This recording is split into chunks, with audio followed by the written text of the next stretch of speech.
विनय संपन्न ब्राह्मणन गवाहस्तन्य सुनी चेवा श्रापाक च पंडिता समादर्शनी भगवद्गीता का 5वां अध्याय श्लोक नंबर 18। ज्ञानी महापुरुष विद्या विनय युक्त ब्राह्मण में और चांडाल में तथा गाय हाथी एवं कुत्ते में भी समरूप परमात्मा को देखने वाले होते हैं। व्याख्या। यहाँ ब्राह्मण के लिए दो विशेषण दिए गए हैं, विद्यायुक्त और विनयुक्त। अर्थात ऐसा ब्राह्मण जो विद्वान भी है और विनम्र स्वभाव वाला भी है। ब्राह्मण होने से वह जाति से तो ऊंचा है, साथ ही साथ विद्या और विनय से भी संपन्न है। यह ब्राह्मण तत्व की पूर्णता, और जहाँ पूर्णता होती है वहाँ अभिमान नहीं रहता, अभिमान वहीं रहता है जहाँ पूर्णता नहीं होती। ब्राह्मण और चांडालों में तथा गाय हाथी एवं कुत्तों में व्यवहार की विषमता अनिवार्य है। इनमें समान बर्ताव शास्त्र भी नहीं कहता, उचित भी नहीं और कर सकते भी नहीं। जैसे पूजन विद्या विनयुक्त ब्राह्मण भी हो सकता है, ना ही चांडाल दूध गाय का ही पिया जाता है, ना कि कुतिया का सवारी हाथी की भी हो सकती है, ना कि कुत्ते की। इन पांचों प्राणियों को उदाहरण देकर भगवान यह कह रहे हैं कि इनमें व्यवहार की क्षमता संभव न होने पर भी तत्व में समय एक ही परमात्मा परिपूर्ण है। महापुरुषों की दृष्टि से सब परमात्मा पर सदा सर्वदा रहती है, इसलिए उनकी दृष्टि कभी विषम नहीं होती। यहाँ एक शंका हो सकती है कि दृष्टि विषम हुए बिना व्यवहार में भिन्नता कैसे होगी। इसका समाधान है कि अपने शरीर के साथ अंगों में हमारी दृष्टि अर्थात अपने मन में और हित की संभावना अर्थात रहती है, फिर भी हम उसके व्यवहार में भेद रखते हैं। जैसे किसी को पैर लग जाए तो क्षमा याचना करते हैं, पर किसी को हाथ लग जाए तो क्षमा याचना नहीं करते। प्रणाम मस्तक और हाथों से करते हैं, पैरों से नहीं। गुदा से हाथ लगने पर हाथ धोते हैं, हाथ से हाथ लगने पर नहीं। इतना ही नहीं, एक हाथ की उंगलियों में भी व्यवहार में भेद रहता है। किसी की तर्जनी उंगली दिखने तथा अंगूठा दिखने का भेद तो सब जानते हैं। इस प्रकार शरीर के भिन्न भिन्न अंगों को व्यवहार में तो भेद होता है, पर आत्मीयता में भेद नहीं होता। इसलिए शरीर के किसी भी पीड़ित अंग की उपेक्षा नहीं होती। व्यवहार में भेद होने पर भी पीड़ा मिटाने से हम समानता का व्यवहार करते हैं। शरीर के सभी अंगों के सुख दुख में हमारा एक ही भाव रहता है। इसी प्रकार प्राणियों में खान पान, गुण, आचरण, जाति आदि का भेद होने से उनके साथ ज्ञानी महापुरुष के व्यवहार में भी भेद होता है और होना ही चाहिए, परंतु उन सब प्राणियों में एक ही परमात्मा परिपूर्ण होने के कारण महापुरुष की दृष्टि में भेद नहीं होता। उन प्राणियों में प्रति महापुरुष की आत्मीयता, प्रेम, हित, दया आदि के भाव में कभी फर्क नहीं पड़ता। उनके अंतःकरण में राग, द्वेष, ममता, आसक्ति, अभिमान, पक्षपात, विषमता आदि का सर्वथा अभाव रहता है। जैसे अपने शरीर के किसी अंग का दुख कर देने वाली चेष्टा स्वाभाविक होती है, ऐसे ही पता लगाने पर दूसरे प्राणी का दुख दूर करने और सुख पहुंचाने की चेष्टा पर उनके द्वारा स्वाभाविक होते हैं। यही कारण है कि भगवान ने यहाँ महापुरुषों को समदर्शी कहा है, ना कि समवर्ती। गीता में दूसरी जगह भी सम देखने या समबुद्धि की बात आई है। श्री शंकराचार्य जी महाराज कहते हैं, भागवत वेदम सदा कुन्यता किया न कुन्यते। भाव में भी सदा अद्वैत होना चाहिए, क्रिया में कभी नहीं। आजकल समता पर विशेष चर्चा चली है। सबके साथ समता का बर्ताव करो, ऐसा प्रचार किया जा रहा है, परंतु वास्तव में समता किसे कहते हैं और वह कब आती है, इसे समझने की बड़ी आवश्यकता है। समता कोई खेल तमाशा नहीं है, पर जो परमात्मा का साक्षात स्वरूप है। जिनका मन समता में स्थित हो जाता है वे यहाँ जीते जी संसार पर विजय प्राप्त कर लेते हैं और पर ब्रह्म परमात्मा का अनुभव कर लेते हैं।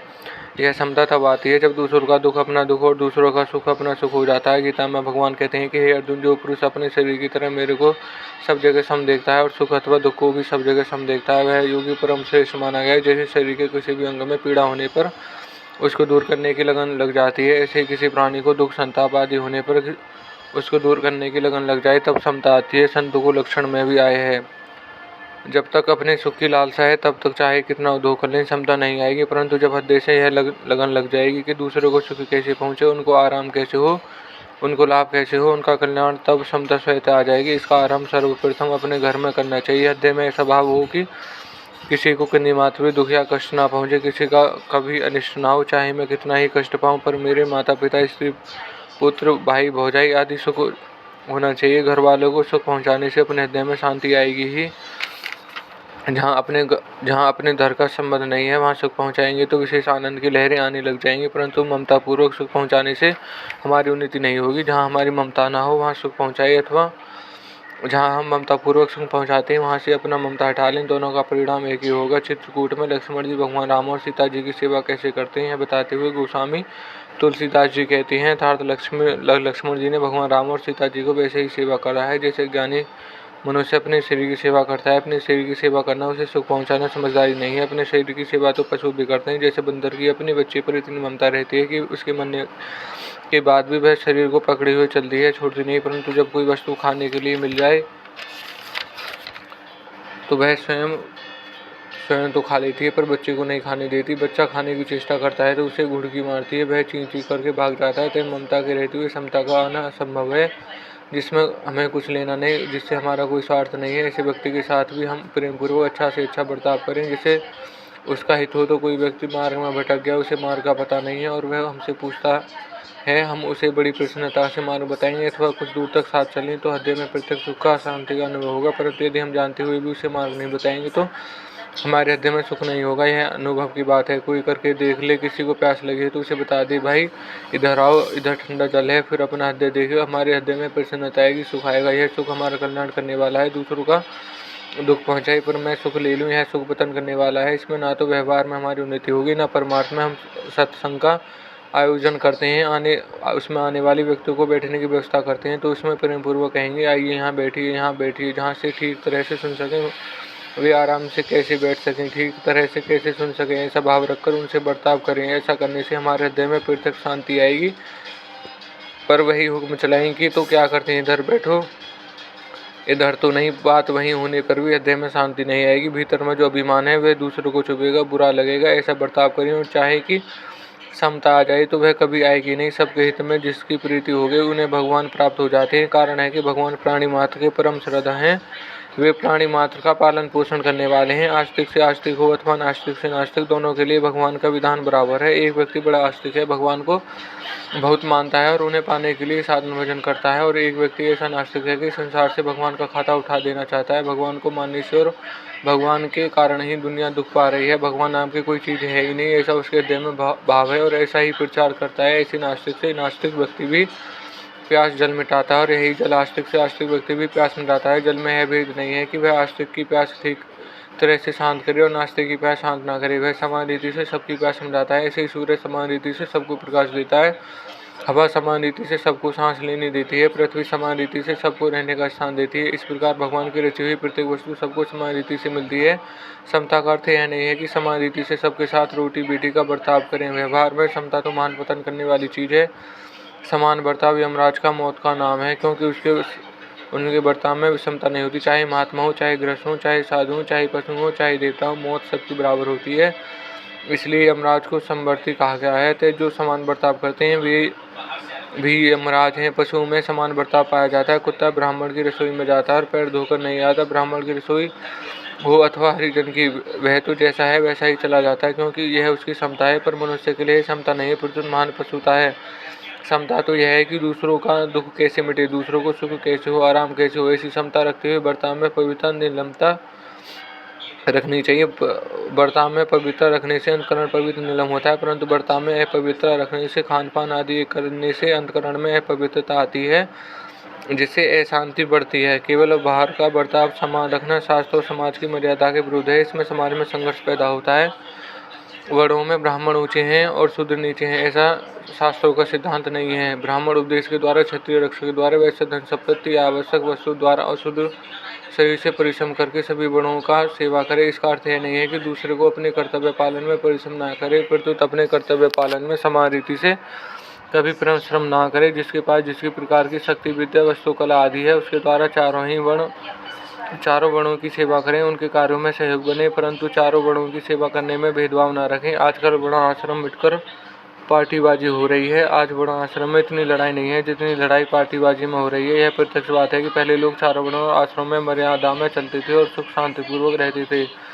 आज वर्ण आश्रम की मर्यादा को मिटाकर अनेक पार्टियां बनाई जा रही हैं, जिसके संघर्ष को बढ़ावा मिल रहा है। गाँवों में सब लोगों को पानी मिलना कठिन हो रहा है। जिसके अधिकार में कुआं है वे कहते हैं कि तुमने इस पार्टी को वोट दिया है इसलिए तुम यहाँ से पानी नहीं भर सकते। माँ बाप और बेटा तीनों अलग अलग पार्टियों को वोट देते हैं और घर में लड़ते हैं। भीतर में वैर बांध लिया कि तुम उस पार्टी के और हम इस पार्टी के, कितना महान अनर्थ हो रहा है। यदि समता लानी हो तो दूसरा व्यक्ति किसी भी वर्ण, आश्रम, धर्म, संप्रदाय, मत आदि का क्यों ना हो, उसके सुख देना है, उसका दुख दूर करना है और उसका वास्तविक हित करना है। उसमें यह भेद हो सकता है कि आप राम राम कहते हैं, हम कृष्ण कृष्ण कहते हैं, आप वैष्णव हैं, हम शैव हैं, आप मुसलमान हैं, हम हिंदू हैं इत्यादि, परंतु इसमें कोई बाधा नहीं आती।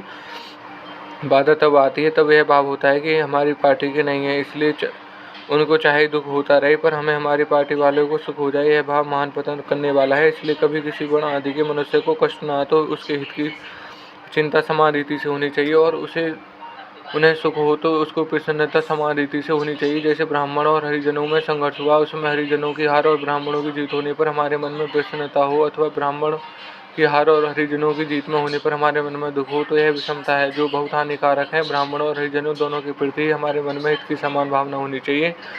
किसी का भी अहित सहन न हो, किसी भी दुख हमें समान रीति से खटकना चाहिए। यदि ब्राह्मण दुखी है तो उसे सुख पहुँचाए, और यदि हरिजन दुखी है तो उसे सुख न पहुँचाए।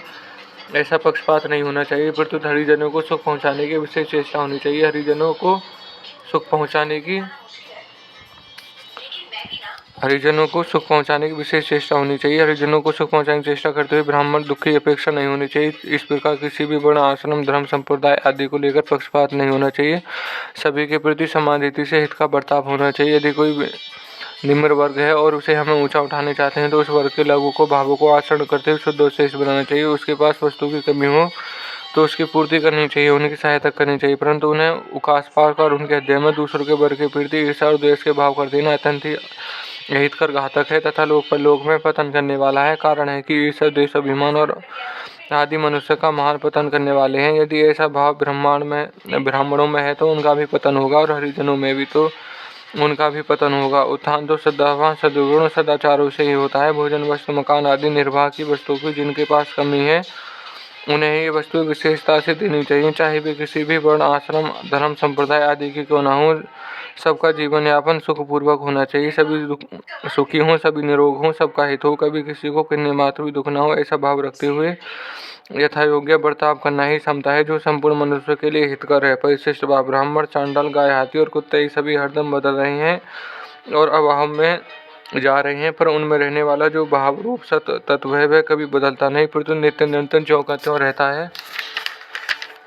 ज्ञानी लोग उस सत तत्व को देखते हैं जिससे चींटी रेत में मिली हुई चीनी को, दाने को पकड़कर निकाल लेती है। ऐसे ही ज्ञानियों को विवेकी सूक्ष्म दृष्टि संसार में व्याप्त सत्व तत्व को पकड़ लेती है। तात्पर्य है कि ब्राह्मण हो या चांडाल, गाय हो या कुत्ता, हाथी हो या चींटी, विषम से विषम प्राणियों में भी उनकी सृष्टि सदा सम रहती है। व्यवहार विषम होते हुए भी उनकी दृष्टि कभी विषम नहीं होती। अब भगवान पूर्वा श्लोक में बड़ी क्षमता की विशेष महिमा बताते हैं और यह श्लोक यहीं समाप्त होता है। धन्यवाद।